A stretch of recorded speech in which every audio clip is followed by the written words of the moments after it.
Good morning. I welcome you as my role as President of the Pontifical Academy of Science. Excellencies, distinguished colleagues, ladies and gentlemen, a special welcome to the governors and mayors. We are grateful that you engage with us on the climate policy challenges and share your insights. In setting our agenda, we emphasize the interrelationship of the three planetary crises: climate change, biodiversity loss, and high inequality and poverty. Climate change amplifies the other two crises, creating the mega crisis we are here to address. Climate change hits at the local level. Therefore, at this summit, we call for concerted action by leaders at the decentralized level of government, the states, the cities, and rural communities.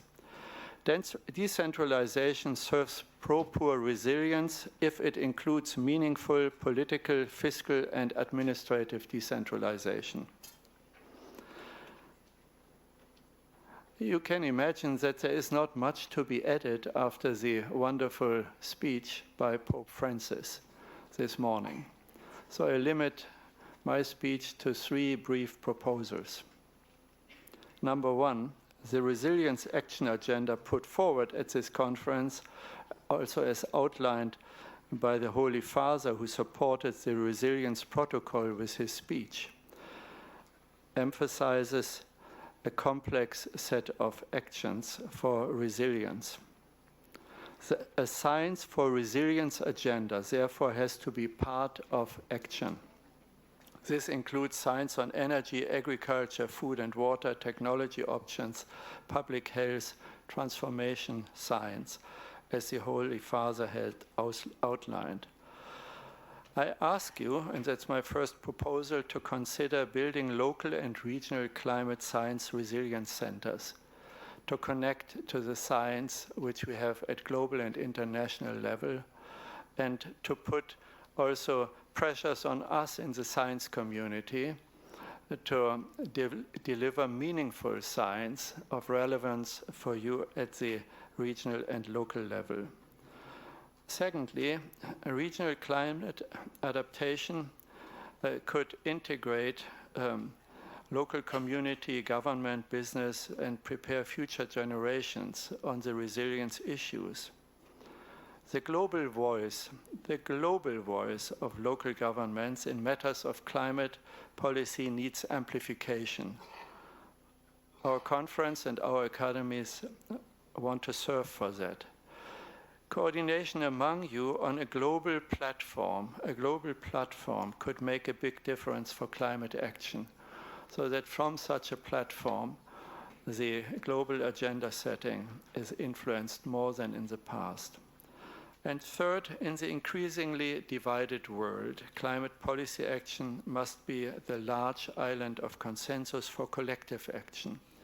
Science communities and faith communities can play a positive role for that together with you, the mayors and governors, across politically dividing lines. That is what we hope from this summit together with you. Thank you for having joined us, and I now pass the word over to President of the Academy of Social Science, my dear colleague, Sister Helen. Thank you. Thank you very much, President Joachim. So it's my great pleasure and joy and honor to echo the words of President von Braun. And maybe to emphasize in parallel with what he has been saying, something about what we have been doing as academies. He was talking about these centers, encouraging the mayors and governors to set up. So what has been our contribution as a group of academics working on these issues up to now? Because this meeting represents the latest stage of a long-term project on what we could call integral ecology, using the term emphasized so much by Pope Francis, between the two academies, between the Academy of Science and the Academy of Social Science, recognizing, as Pope Francis says in Laudato Si', that we don't have different crises, but we have one crisis with all these different dimensions that need to be brought together and recognized and treated as an integral issue. The Academy of Sciences had their first meeting on this topic in 2011, and we had the first joint meeting in 2014 under the title, I think significantly, Sustainable Humanity, Sustainable Nature, Our Responsibility. That meeting produced very significant results, but resilience, as we're talking about today, was not a big part of it.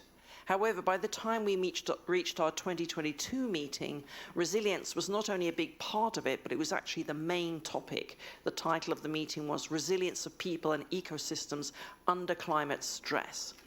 In the final statement of that meeting, the key recommendation was to build resilience on 3 pillars: mitigation, adaptation, and transformation.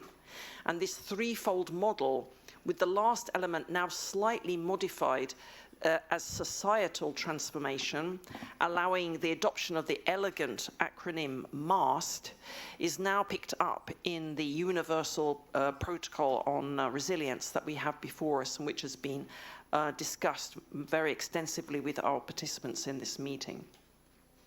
I also would like to emphasize the local aspect of what President von Braun said, because we're here in a particular place in the world, in the city of Rome. Now, mostly, of course, we're here to meet the Pope and to encounter each other, but this, of course, makes us think about the importance of places. And I think this is especially relevant to us with the presence of the mayors and the governors here. It makes me think about, I was looking at the Pope's speech today to see if I could pick anything up from it, but he's talking mostly about the global issues here.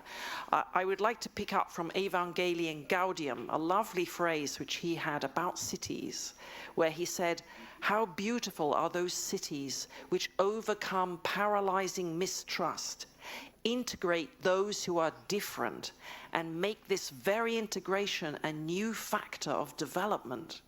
How attractive are those cities which, even in their architectural design, are full of spaces which connect, relate, and favor the recognition of others." It's a beautiful text, I think, and allows us really to come to the center of what we're working on here. So I would just like to conclude by emphasizing the last part of the Universal Protocol, being the President of Social Sciences, and the emphasis on societal transformation. You know, many of us know that the science, in terms of natural science, much of it is already there. What we really need to work on is this transformation of our communities. We have a critical need for profound transformation in economic systems and in societal behaviors to tackle the interconnected crises of climate change, biodiversity loss, and human inequality. Highlighting the concept of ecological conversion in the text, as articulated by Pope Francis, this part of the protocol calls for the development of climate literacy at all levels, with a special focus on children. It stresses the necessity for a substantial global education program, encouraging sustainable living through community and business engagement and across diverse sectors, including public, civil society, and faith-based organizations. This focus aligns with the ongoing work of our academies in promoting an integrated, holistic approach to these societal and environmental challenges, fostering justice, and endorsing ethical environmental stewardship.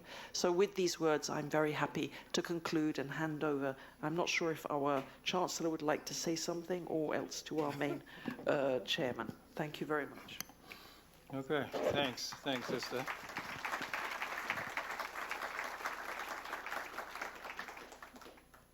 I'll indicate to you where the services here in the hall are, but before that, I'd like to tag on to what Sister has just said, a big point made about resilience. We have a good delegation from Massachusetts and so from Harvard. A small research that was done in Harvard shows that resilience is not necessarily an individual effort. The researchers say that our research shows that resilience is not purely an individual characteristic, but it's also heavily enabled by strong relationships and networks. We can nurture and build our resilience through a wide variety of interaction with people in our personal and professional lives. And I just like to make this point because that explains why we brought you all here in your different capacities from different origins and backgrounds, because that's how we build resilience. In our network, in our relationship, recognize that it's not an individual venture, but a venture of a collective work of all of us. So to just tag on to that, and with that, wish to also welcome you all here. Thanks.